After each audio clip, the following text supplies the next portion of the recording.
মঙ্গলবার মহাষ্টমীতে বালুরঘাটের সাংসদ তথা কেন্দ্রীয় প্রতিমন্ত্রী সুকান্ত মজুমদার বালুরঘাটের অভিযাত্রী ক্লাবে অষ্টমীর আড্ডায় সামিল হন।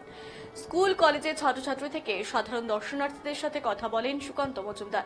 আড্ডার পাশাপাশি ক্লাবের প্রতিমা দর্শন করে নিজে প্রসাদ গ্রহণ এবং সাধারণের মধ্যে প্রসাদ বিতরণ করেন।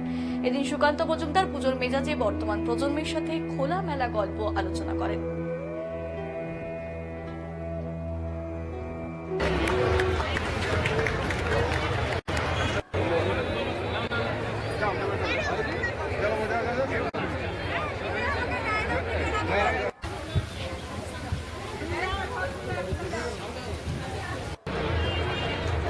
আমাদের মাঝে উপস্থিত হয়েছেন, তিনি সবার সাথে মিলিত হচ্ছেন, আড্ডা দিচ্ছেন। আমরা সকলকে আড্ডা বিতরণ করছেন।